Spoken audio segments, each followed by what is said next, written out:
Le poids de la tarte à la citrouille maison stabilise mes mains alors que je me tiens au seuil de l'élégante maison de banlieue de mes parents. À travers les panneaux de verre plombé qui flanquent la porte d'entrée, j'entrevois un kaléidoscope de mouvements, 24 par an, se mêlant sous la lueur du lustre en cristal prisé de ma mère. Pendant un instant, j'envisage de faire demi-tour, de retourner à mon appartement et de passer Thanksgiving avec un dîner surgelé et une télévision abrutissante. Mais alors, mon père m'aperçoit à travers la vitre. La voilà. Sa voix résonne alors qu'il ouvre la porte en grand. Notre pro des chiffres est arrivé. Je force un sourire et entre, l'arôme de sauge et de dinde rôtie m'enveloppant. Ma robe simple, une longueur modeste au genou d'un bleu sarcelle profond, me semble soudainement inadéquate au milieu des paillettes festives de la maison de ma mère. « Oh, tu as apporté le dessert » dit maman, acceptant la tarte avec un baiser superficiel sur ma joue. Ses yeux me dépassent vers l'allée. « C'est tout ce que tu as apporté ?» Juste moi et la tarte, je réponds, essayant de garder ma voix légère. Fait maison. Papa me tapote l'épaule. Skyla travaille avec les chiffres. Un travail très stable. Toujours ponctuel. Le compliment arrive comme une gifle. Toujours ponctuel. Toujours fiable. Toujours ennuyeuse. J'ai entendu des variantes de ceci toute ma vie. Le téléphone de maman sonne et son visage s'illumine. C'est ta sœur. Elle est un peu en retard. 30 minutes et ce n'est pas fini, je murmure, mais personne ne remarque mon commentaire alors que l'on me pousse vers le salon, où les parents se regroupent avec des boissons et des amuse-gueules. Oncle Warren lève son verre. L'expert comptable arrive. Comment va la vie à équilibrer ses livres, Skyla? Je suis auditrice interne, en fait, je corrige, acceptant une flûte de champagne d'un plateau qui passe. Et les affaires? Un silence soudain s'abat sur la pièce comme un lourd rideau. Les conversations s'arrêtent en plein milieu de la phrase. Les têtes se tournent vers l'entrée. Ma sœur est arrivée. Marissa entre en glissant, avec 30 minutes de retard, et a l'air de sortir d'une couverture de magazine. Son manteau Camel Max Mara, que je reconnais du Vogue du mois dernier, tombe parfaitement sur ses épaules. Le sac à main Prada qui pend à son poignet coûte probablement plus cher que mon loyer mensuel. Désolé pour le retard, annonce-t-elle, sans avoir l'air désolée du tout. La circulation était absolument infernale. Maman se précipite en avant, rayonnant d'une fierté qu'elle ne montre jamais en me présentant. Tu es magnifique, ma chérie. Elle caresse la manche du manteau de Marissa. C'est nouveau. Marissa se pavane. Je viens de l'acheter le week-end dernier. La couleur m'a appelé. Tu travailles tellement dur, s'enthousiasme maman. Tu mérites de te faire plaisir. J'avale difficilement et vide mon verre de champagne d'un trait. L'ironie brûle plus que les bulles. Marissa n'a pas occupé d'emploi stable depuis 3 ans, rebondissant entre des missions de conseil qui ne durent jamais mais qui sont toujours assorties de titres impressionnants. Le dîner est annoncé avant que je puisse m'échapper pour une recharge. Je me retrouve assise entre cousine Lorraine et la nouvelle petite amie d'oncle Warren, dont j'ai déjà oublié le nom. En face de moi, Marissa tient court, régalant la table d'histoire sur sa dernière entreprise commerciale, impliquant les médias sociaux et les marques de luxe. Skyla. Lorraine se tourne vers moi pendant une accalmie, la voix baissée. Je voulais te demander quelque chose à propos de mes prêts étudiants. Les intérêts me tuent, et je me demandais si tu pouvais me donner des conseils sur la restructuration? Je me penche en avant, sincèrement heureuse d'être utile. En fait, il y a un programme que je viens de lire qui pourrait t'aider. Si ton revenu est inférieur à un certain seuil. Tout le monde ne veut pas entendre parler de maths au dîner, ma chérie, interrompt maman de 3 sièges plus loin, son oui devenant soudainement sélective et pointue. Elle sourit à Lorraine. Pourquoi ne demandes-tu pas à Marissa? Elle est douée avec l'argent. La table se tait. Je fixe mon assiette, la fourchette suspendue au-dessus de la dinde intacte. Le rire de Marissa teinte comme de la glace dans un verre en cristal. Oh, Skyla est toujours en train de faire des calculs, dit-elle, faisant tournoyer son vin, et toujours à court d'argent, il semble. Mes joues brûlent. Je gère très bien mon argent. Vraiment? Marissa arque un sourcil parfait.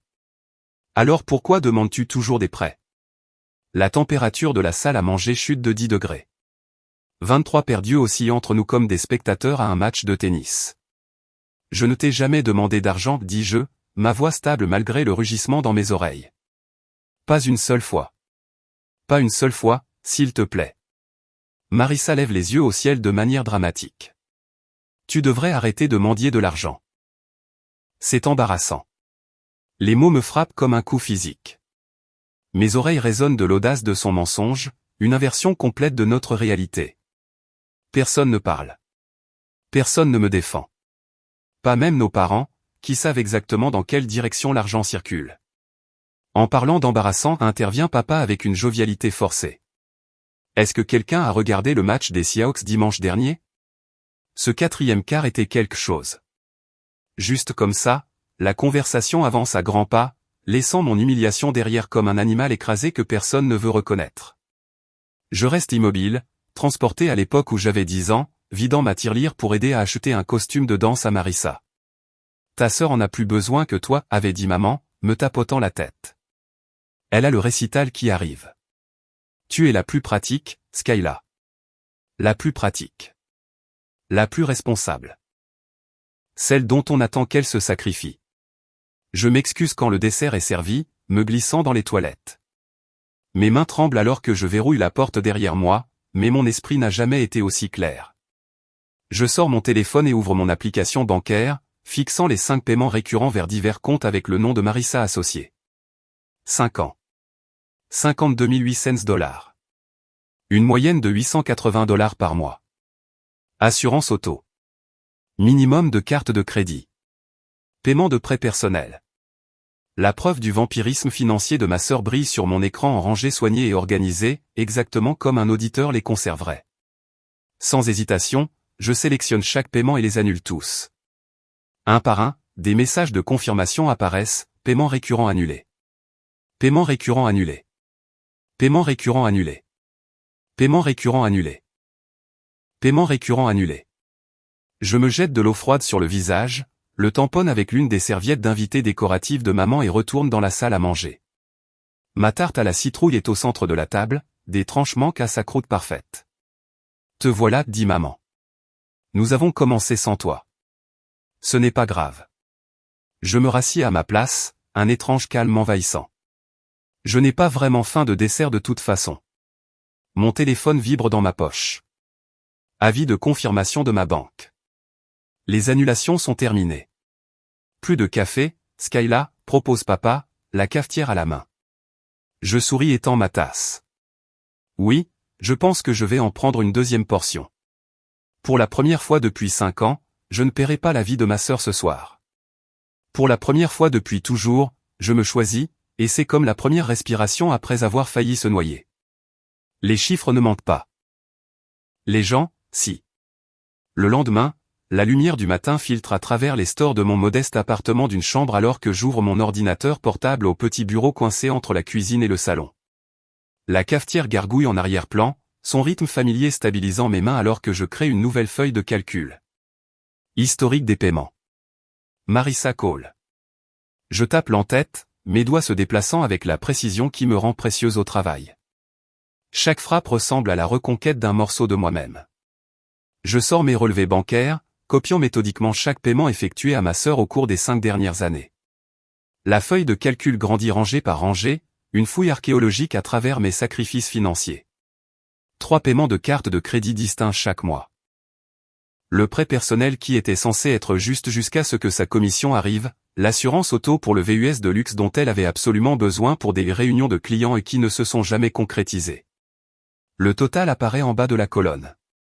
52 800 $. Le nombre est là, m'accusant non pas de générosité mais de crédulité. Près de 900 $ chaque mois, plus que mon propre paiement de voiture, acheminé silencieusement pour maintenir la façade soigneusement construite de Marissa. J'enregistre le document dans 3 emplacements cloud distincts. La preuve est sécurisée, je m'autorise une autre gorgée de café. Mon téléphone vibre à nouveau. L'écran s'allume avec le nom de Marissa pour la 16e fois depuis l'aube. Je le mets en sourdine sans lire le message, mais les notifications continuent d'apparaître. Quelque chose ne va pas avec les paiements. Appelle-moi maintenant. As-tu changé de banque? Paiement échoué. Que as-tu fait? La société de carte de crédit a appelé. Règle ça. Paiement automatique refusé. Rappelle-moi. Fonds insuffisants? Que se passe-t-il? Les messages passent de la confusion à la panique, puis à la rage, la ponctuation se multipliant avec son désespoir. 15 appels. Plus de 30 messages en seulement 24 heures. Je pose mon écran de téléphone et continue à travailler. Au milieu de l'après-midi, l'inévitable se produit. Le nom de ma mère apparaît sur l'écran. Je réponds à la 3e sonnerie. Skyla? Que se passe-t-il? Marissa dit que tu refuses de l'aider avec quelque chose. Sa voix porte cette note familière de déception, comme si j'avais de nouveau 10 ans, gardant égoïstement mon argent d'anniversaire au lieu de le partager. Je paie ses factures depuis 5 ans, maman. Ma voix sonne différemment, plus stable qu'elle ne l'a jamais été en parlant à ma mère. Elle a dit à tout le monde hier à Thanksgiving que je la suppliais de l'argent, alors j'ai arrêté. Une inspiration forte. Ce n'est pas ce qu'elle voulait dire. Tu sais comment Marissa est quand elle est nerveuse. Elle exagère. Ce n'était pas une exagération. C'était un mensonge. Et tout le monde l'a cru. Tu es dramatique. La famille est de la famille. J'ai aidé pendant 5 ans. C'est 52 800 $ de mon argent. Une longue pause, puis des bruissements alors que le téléphone change de main. Skyla, c'est papa. Sa voix sonne plus âgée soudainement. Qu'est-ce que c'est que cette histoire d'argent? Ta sœur dit que tu l'as coupé sans avertissement. Est-ce qu'elle t'a dit pourquoi elle a besoin de mon argent chaque mois? Elle a eu des problèmes de trésorerie avec son entreprise. Tu sais ça. Papa, elle n'a pas d'entreprise. Elle n'a pas eu de travail stable depuis 3 ans. Un autre long silence. Tu as changé, dit-il finalement. Tu étais gentil avant. Les mots frappent plus profondément que prévu, mais la clarté monte à la rencontre de la douleur. Je n'ai pas changé, je réponds.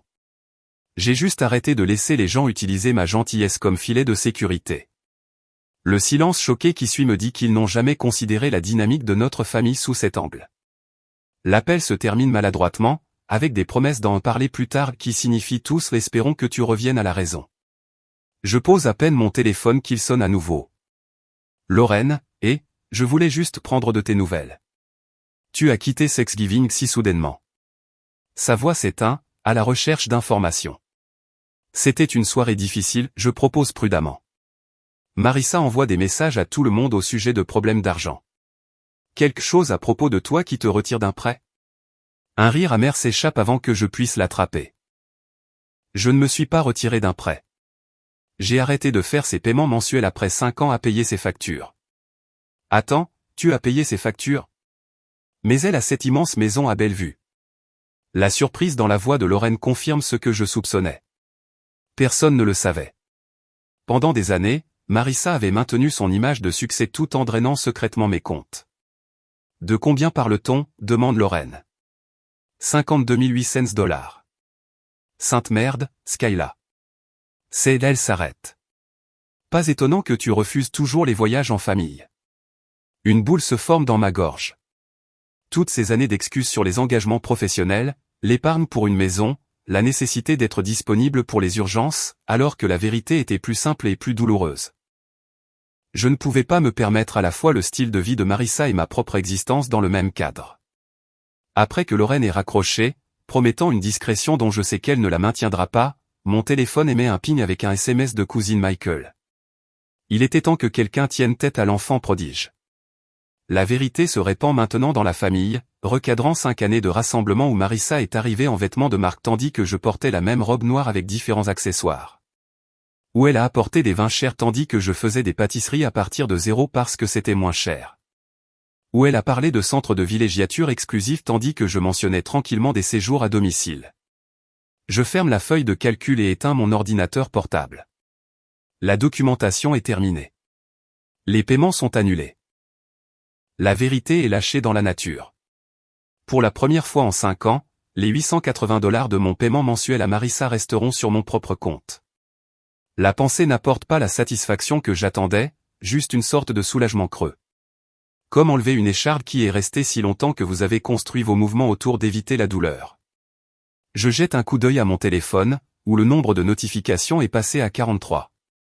Demain apportera plus d'appels, plus de culpabilité, plus de pression. Mais ce soir, les chiffres sont clairs. Et les chiffres, contrairement aux sœurs, ne mentent pas. La notification de la discussion de groupe familial s'allume sur mon téléphone à 6h47 le lendemain matin. Je plisse les yeux vers l'écran, encore chaud sous ma couette, et souhaite immédiatement ne pas avoir regardé. Veuillez garder Skyla dans vos prières pendant cette période difficile, lit-on dans le message de Marissa. Les problèmes de santé mentale peuvent se manifester de nombreuses façons, y compris la jalousie financière et le comportement irrationnel. Je fixe le plafond, comptant les douces arêtes de maïs soufflées pour m'empêcher de lancer mon téléphone à travers la pièce. En quelques secondes, les réponses affluent. Oh non, que s'est-il passé? Je t'envoie de l'amour, Skyla. Nous sommes là pour toi. Devrions-nous organiser un colis de soins? Personne ne demande ce qui a motivé cette annonce. Personne ne remet en question sa validité. La parole de ma sœur est l'évangile, et je suis soudainement présenté comme le membre de la famille instable qui a une dépression. Ma mère appelle en quelques minutes. Skyla Marie Thompson. Sa voix porte ce ton particulier réservé aux graves déceptions. Tu dois arranger ça avant que Thanksgiving ne soit complètement ruiné. Arranger quoi, exactement, je demande, glissant mes pieds dans des pantoufles, me dirigeant vers ma cuisine pour faire du café. Ne fais pas l'idiote. Marissa est dévastée. Ton père peut à peine regarder le téléphone quand elle t'envoie des SMS.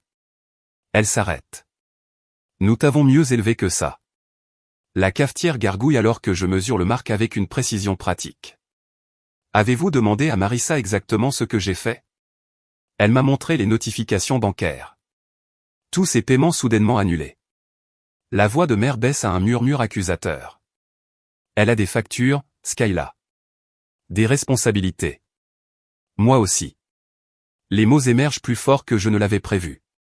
Ce n'est pas toi, continue-t-elle. La fille que j'ai élevée n'abandonnerait jamais sa sœur.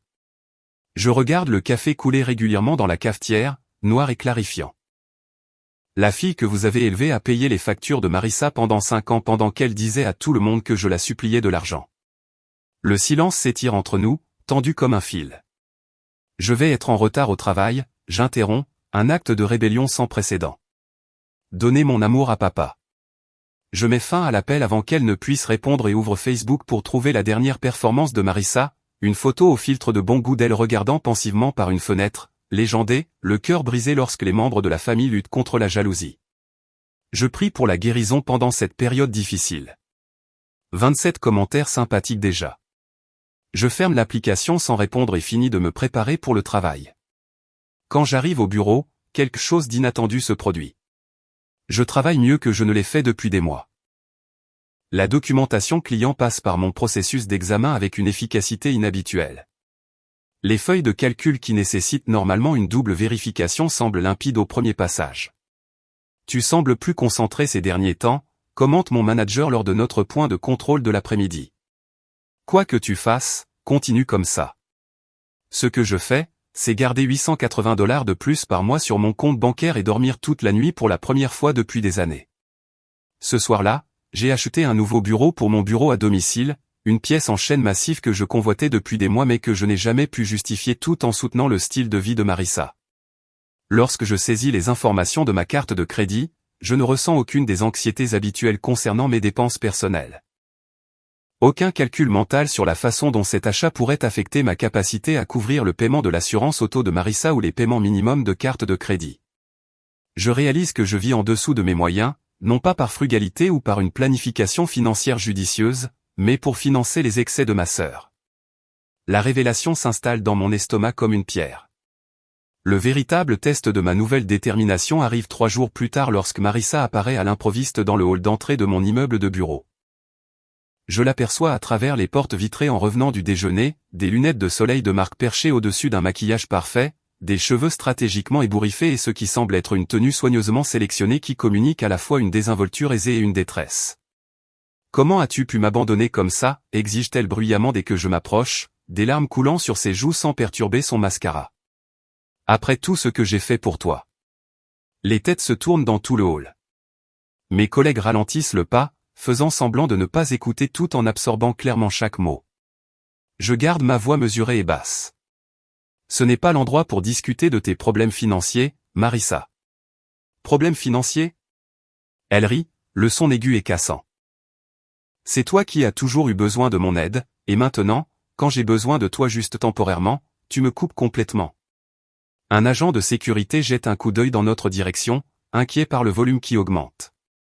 Appelle-moi quand tu seras prête à parler des plans de remboursement, dis-je doucement. Remboursement. Le mot plane entre nous comme une grenade dont la goupille a été retirée. Ses larmes disparaissent instantanément.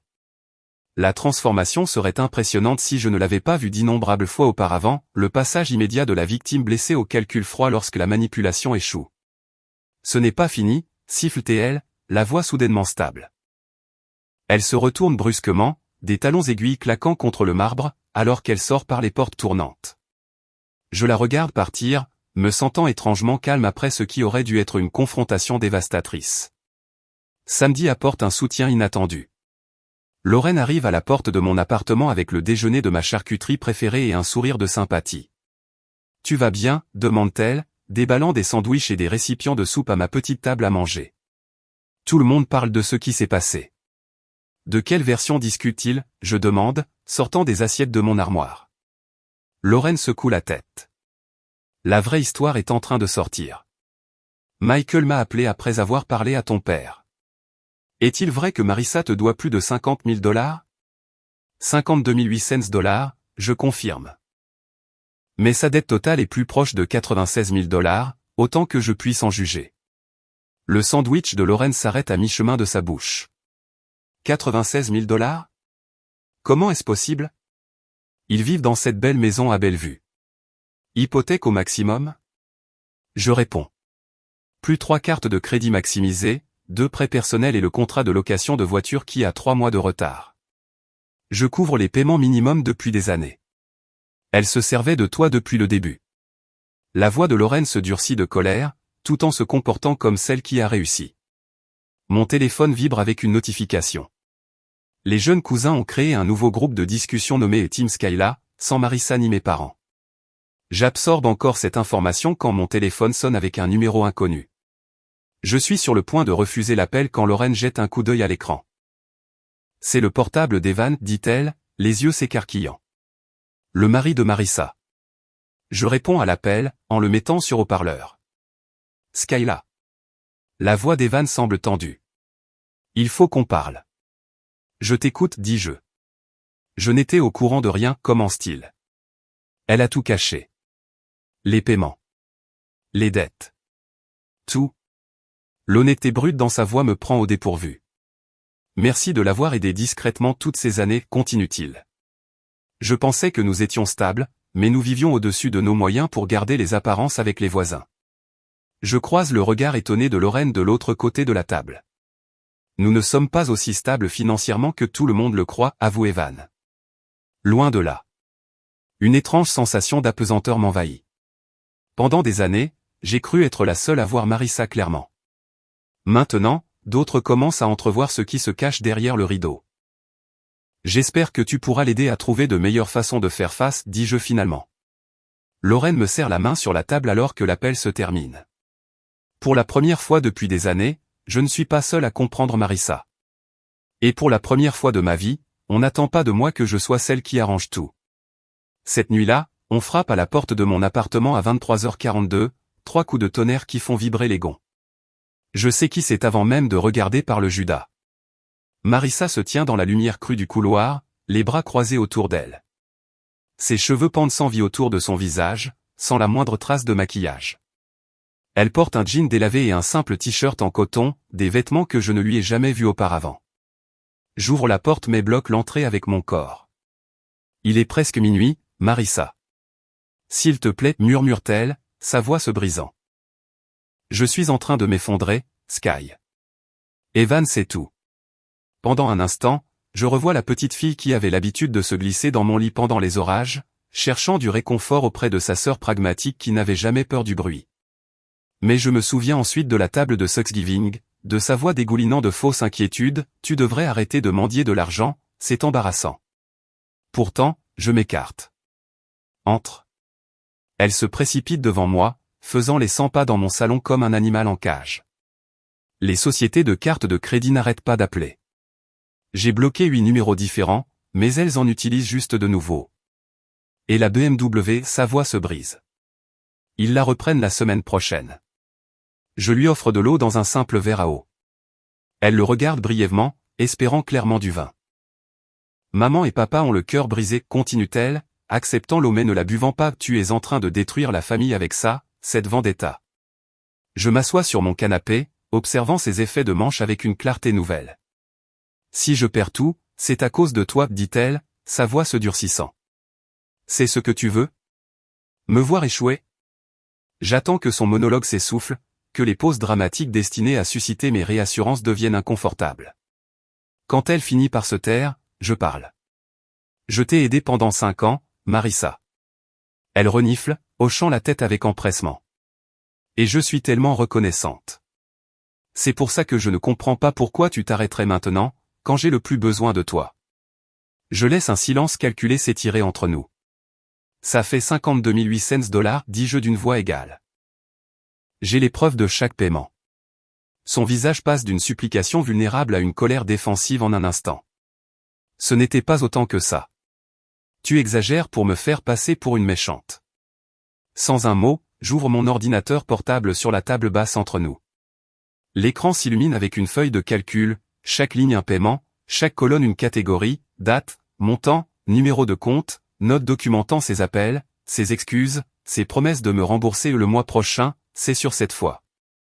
5 ans d'hémorragie financière, méticuleusement documentée dans le langage que je connais le mieux, des chiffres qui ne mentent pas, elle bute sur ces mots. Tu fais ça pour te faire valoir. Tu as toujours besoin d'être la parfaite. Quand je ne réponds pas, elle change de tactique. Tu sais que j'ai des dépenses que tu n'as pas. Les cotisations au country club à elle seule. Elle s'arrête, réalisant l'effet que cela produit. Tu gagnes tellement plus que moi, tente-t-elle à la place, la voix s'élevant. Tu ne comprends pas ce que c'est que de galérer. Je gagne 185 000 $ par an, dis-je doucement. Ses yeux s'écarquillent légèrement. Elle avait clairement supposé beaucoup moins. Je vis dans cet appartement d'une seule pièce pour pouvoir me permettre de payer tes factures. Le silence qui suit ressemble au premier moment honnête que nous ayons partagé depuis des années. Sa bouche s'ouvre et se ferme, cherchant un autre angle. Mais nous sommes sœurs, dit-elle finalement, sa voix faible. La famille s'entraide. Je me lève et marche vers la porte, l'ouvrant à nouveau. Tu as eu 5 ans, Marissa. J'ai payé 52 000 $ de tes dettes. C'est assez. Elle ramasse son sac à main, les épaules raides d'indignation. Sur le seuil, elle se retourne, les yeux plissés. Tu es sans cœur, siffle-t-elle. Tu vas le regretter. Non. Je soutiens son regard avec fermeté. Tu devrais regretter d'avoir confondu la compassion de quelqu'un avec une obligation. La porte se referme entre nous avec un doux cliquetis. 2 heures plus tard, ma mère a appelé. J'entends la tension dans sa voix, l'effort pour garder son calme. Marissa dit que tu refuses de l'aider. Elle traverse tellement de choses en ce moment. Est-ce qu'elle t'a dit combien je l'ai déjà aidé, demandai-je. Elle mentionne quelques petits prêts élus de maman. 52 000 $ sur 5 ans, ce n'est pas petit, maman. Sa forte inspiration me dit plus que des mots ne le pourraient. La voix de papa remplace soudainement la sienne. 52 000 $? Ce n'est pas possible. Je peux vous envoyer la documentation par email, dis-je, mon doigt planant déjà au-dessus du bouton d'envoi sur un email préparé il y a quelques jours. Pourquoi lui donner de l'argent tout ce temps si elle était? Si elle n'était pas honnête, finis-je pour lui. Parce que c'est la famille. Et vous m'avez appris que la famille s'entraide quoi qu'il arrive. Le silence stupéfait à l'autre bout du fil ressemble à une justification et à un chagrin d'amour simultanément. Plus tard dans la nuit, des textos commencent à apparaître sur mon téléphone. Oncle Warren, ta sœur est dévastée. Où est ta compassion? Tante Patricia, la famille pardonne. Point final. Cette froideur ne te ressemble pas. Mais il y en a d'autres. Cousin Michael, il était temps que quelqu'un lui tienne tête. Appelle si tu as besoin de parler. Lorraine, je viens d'entendre la vraie histoire. On est tous derrière toi. Maman et papa aussi? Mon téléphone émet un signal sonore avec une notification de notre groupe de discussion familiale élargi. Je me prépare à un nouveau barrage de culpabilité et de pression, mais je trouve à la place un message inattendu d'Evan. Merci à tous pour votre inquiétude. Marissa et moi traversons des difficultés financières qui ont été mises en lumière. Nous vous demandons votre compréhension pendant cette période. Et Skyla, merci pour votre soutien passé. Il n'a pas été reconnu correctement. La hiérarchie familiale traditionnelle avec Marissa en son centre rayonnant et moi orbitant comme la lune fiable et pragmatique a commencé à se fracturer. Le dîner de Thanksgiving est devenu la ligne de démarcation dans l'histoire de notre famille, avant la vérité et après. Mon père rappelle, sa voix assourdie. Je suis en train de regarder ces relevés que tu as envoyés. Toutes ces années tu as été. Il s'interrompt, incapable de terminer la pensée que son enfant chéri a menti tandis que son enfant pragmatique s'est sacrifié. Nous devrions parler, dit-il finalement. Nous tous. Peut-être le dîner de dimanche. Pas encore, répondis-je, me surprenant moi-même avec cette limite. J'ai besoin de temps. Bien sûr, dit-il rapidement, trop rapidement. Tout ce dont tu as besoin. Les mots sonnent étranges venant de lui, de n'importe qui dans ma famille, en fait. Tout ce dont j'ai besoin n'a jamais été la priorité avant. Je me recroqueville sur mon canapé, enveloppé dans la courte pointe que ma grand-mère a faite, celle que Marissa a toujours dit être trop démodée pour elle. Mon appartement semble différent ce soir, pas plus grand ou plus luxueux, mais en quelque sorte plus à moi. Pour la première fois depuis 5 ans, le poids du secret et de l'obligation s'est levé. L'argent qui a financé la vie soigneusement orchestrée de Marissa va maintenant financer ma vie authentique. Sur ma table basse, la feuille de calcul brille toujours sur l'écran de mon ordinateur portable. 5 ans de paiement, chacun une brique dans le mur entre qui j'étais et qui je deviens. Je ferme l'ordinateur portable, et la pièce tombe dans l'obscurité, à l'exception de la douce lumière de la ville qui filtre à travers mes stores. Demain apportera plus d'appels, plus de membres de la famille prenant parti, plus de pression pour revenir à mon rôle familier. Mais ce soir, dans les paisibles conséquences d'avoir enfin dit ma vérité, je trouve quelque chose d'inattendu, la paix. Le texto sur le message d'Evan brille d'une manière menaçante sur l'écran de mon téléphone une semaine plus tard. Réunion de famille. Chez nous. Demain à 2h. Juste les parents, toi et quelques autres. Il faut que ça s'arrête. Je fixe les mots pendant une minute entière, mon estomac se serrant.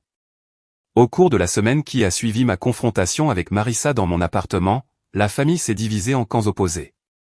Mère appelle toujours quotidiennement avec des supplications larmoyantes. Père s'est retranché dans un silence inhabituel. Les cousins envoient des messages de soutien ou de condamnation selon la version des événements à laquelle ils croient. Ce qui me surprend, c'est l'implication soudaine d'Evan. En 6 ans de mariage avec ma sœur, il est toujours resté agréablement détaché des drames familiaux. Quand j'arrive à leur maison, sensiblement plus petite que ce que mère avait laissé entendre à tout le monde, Evan ouvre la porte avant que je ne frappe. Son expression normalement décontractée est remplacée par quelque chose de plus dur, de plus déterminé. « Merci d'être venu, dit-il, la voix basse. Ça ne va pas être facile. Le salon ressemble à une salle d'audience en attente d'un procès. Mère et père sont assis, raides, sur des fauteuils assortis. Oncle Warren occupe une extrémité du canapé à côté de tante Patricia et grand-mère, dont la présence signale la gravité de la situation. Marissa est introuvable. Où est-je commence? Elle va nous rejoindre sous peu, interrompt Evan, faisant un geste vers la chaise vide clairement positionnée comme le point focal. S'il te plaît, assieds-toi. Je choisis le coin du canapé à la place, maintenant une distance avec la zone d'explosion émotionnelle. L'air est chargé d'accusations tacites. Mère tente un faible sourire. Ce n'est pas nécessaire.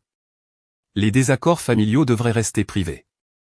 Pas celui-ci, dit Evan, sa voix ferme alors qu'il place un épais dossier manie sur la table basse. Plus maintenant. Le bruit d'une porte qui se ferme résonne depuis le couloir.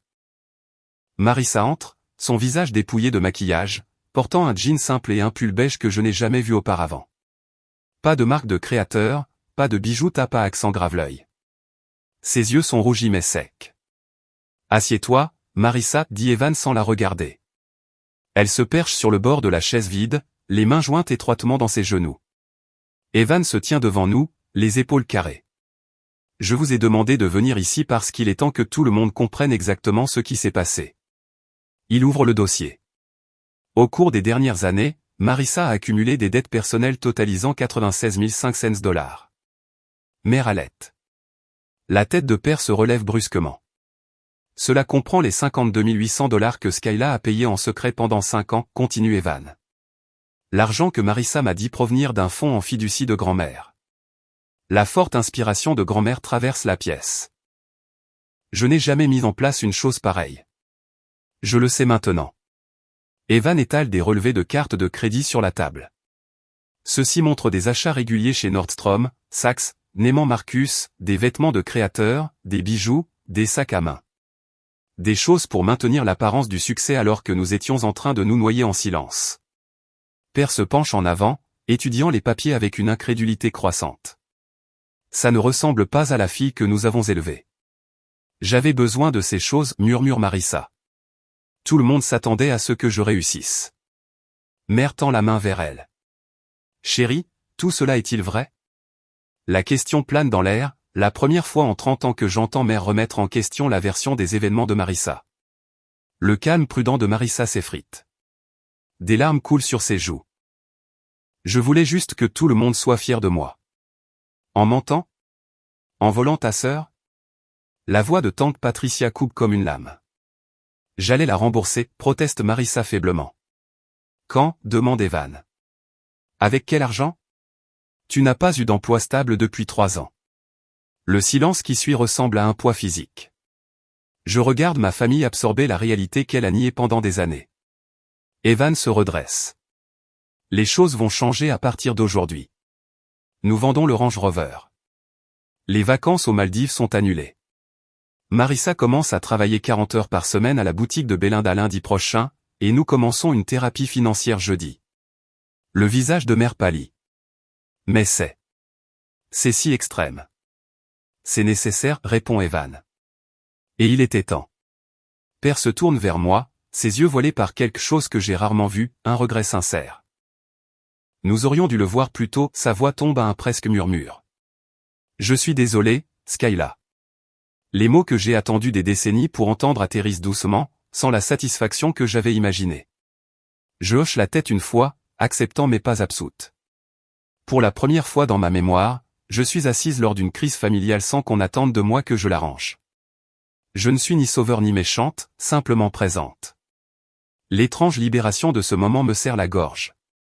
Les 6 mois suivants se déroulent par étapes prudentes et mesurées.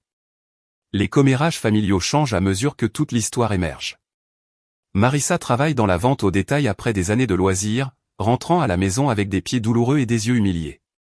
Evan supervise leurs finances avec des feuilles de calcul qui font écho à mes propres registres méticuleux. Quand mère appelle maintenant, sa voix porte une nouvelle hésitation, comme si elle apprenait à naviguer sur un terrain inconnu. Père pose des questions sur mes stratégies d'investissement, écoutant avec un intérêt sincère. Un jeudi matin de mai, mon téléphone émet un signal sonore avec une notification bancaire, dépôt. 600 $. Un message texte suit. Ça prendra des années, mais je te rembourserai. Je fixe l'écran, me souvenant de la table de Thanksgiving où elle m'avait publiquement accusé de mendier. Les toilettes où j'ai finalement trouvé mes limites. La feuille de calcul documente 5 ans de sacrifices silencieux. Mes doigts planent au-dessus du clavier. Une douzaine de réponses se forment et se dissolvent dans mon esprit. Finalement, je tape seulement 2 mots, reçu. Merci. Pas le pardon. Pas encore. Mais peut-être une porte laissée légèrement ouverte dans un mur que j'avais tous les droits de construire. Le poids de la bougie parfumée à la citrouille stabilise mes mains alors que je me tiens au seuil de la maison de style Tudor réduite d'Evan et Marissa. À travers les panneaux de verre plombé qui flanquent la porte d'entrée, j'aperçois des décorations de Thanksgiving modestes, bien loin des étalages opulents chez nos parents l'année dernière. Pendant un instant, j'envisage de faire demi-tour, de rentrer à mon appartement et de passer les vacances seul avec un bon livre. Mais je repère ensuite mon père à travers la vitre. Et nos yeux se rencontrent. Une année a transformé plus que simplement mon espace de vie. Mon appartement se vante maintenant d'un canapé d'angle moelleux dans un riche Bordeaux, remplaçant le prêté élimé que j'avais toléré pendant des années. Mon bureau à domicile brille avec un bureau convenable au lieu de la table de cartes bancale où j'avais géré mes finances, et celle de Marissa, pendant une demi-décennie. Le paiement mensuel de 880 $ qui disparaissait autrefois dans les besoins insatiables de ma sœur coule maintenant dans un compte d'investissement affichant une croissance de 12%. Papa ouvre la porte avant que je ne puisse frapper. La voilà, dit-il, mais sa voix manque de la qualité retentissante dont je me souviens de mon enfance. Au lieu de cela, il y a quelque chose que je n'ai jamais entendu auparavant, le respect. Joyeux Thanksgiving. J'entre, respirant l'arôme de la dinde rôtie. Ma robe simple, une longueur au genou en vert forêt profond, me semble parfaitement adéquate pour ce rassemblement. Oh, tu es pile à l'heure, dit maman, embrassant ma joue sans la sensation superficielle habituelle. Marissa est sur le point de servir. La table de la salle à manger, dressée simplement avec des assiettes blanches et des serviettes en tissu, n'accueille que 8 couverts au lieu des 24 de l'année dernière. Aucun lustre de cristal ne pend au-dessus de nos têtes, juste une lampe suspendue modeste, illuminant des visages que je reconnais maintenant comme une famille plutôt qu'un public. Marissa émerge de la cuisine portant un jean et un pull de couleur crème. Aucune marque de créateur visible, aucun bijou voyant n'attrape la lumière. Ses cheveux tirés en une simple queue de cheval, elle porte un plateau de dinde tranché avec des mains fermes. Tout a l'air merveilleux, dis-je, le pensant. Le sourire de Marissa contient quelque chose de nouveau, l'humilité. Merci d'être venu. Quand tout le monde est assis, Evan suggère un toast. Tous les regards se tournent vers lui, mais il hoche la tête vers Marissa, qui se lève lentement. Elle lève son verre d'eau. À une famille qui nous dit la vérité, même quand ça fait mal. Ma gorge se serre de manière inattendue.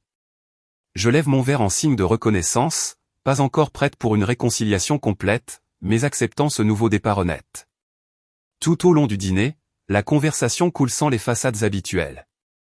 Oncle Warren discute de sa récente chirurgie cardiaque sans minimiser son impact. Lorraine partage sa promotion sans minimiser son importance. Les parents admettent leurs difficultés avec la planification de la retraite sans prétendre que tout est parfait. Personne ne joue un rôle, personne ne rivalise. Nous existons simplement ensemble dans la vérité. Plus tard, de retour dans mon appartement, j'ouvre mon ordinateur portable par habitude, mais je ne vérifie plus la feuille de calcul quotidiennement. 12 paiements sont arrivés de Marissa de manière cohérente, chacun exactement à l'heure. Je fais défiler mon téléphone, supprimant les anciens messages suppliants d'elle que j'avais enregistrés comme preuve. Ils ne sont plus une armure nécessaire contre le gaslighting. La vérité a émergé et s'est déposée comme de la poussière après une tempête. Ouvrant mon journal, j'écris 52 800 $. Si elle était une étrangère, j'aurais arrêté il y a des années. Mais elle était ma sœur. Ou du moins, je le pensais. Je fais une pause, considérant ce qui a changé. Les dépôts mensuels de Marissa ne sont pas seulement une restitution financière, ils sont une reconnaissance que mes limites comptent, que mon sacrifice mérite d'être reconnu. Ma valeur n'a jamais été liée à l'approbation de la famille, bien qu'il m'ait fallu 30 ans pour le comprendre. Les limites ne sont pas de la cruauté, mais du respect de soi. Je ferme le journal, ne ressentant ni triomphe ni regret. Juste de la clarté. Parfois, la gentillesse signifie savoir quand s'arrêter. On ne peut pas sauver quelqu'un qui continue de couler, surtout quand c'est lui qui vous entraîne vers le bas. La question demeure, suspendue dans l'air du soir de mon appartement calme, si vous étiez confronté à la même situation, qu'auriez-vous fait? Les couper comme je l'ai fait? Donner une chance de plus parce que c'est la famille? Intenter une action en justice pour récupérer ce qui a été perdu? Ou tracez-vous la ligne entre aider et être utilisé?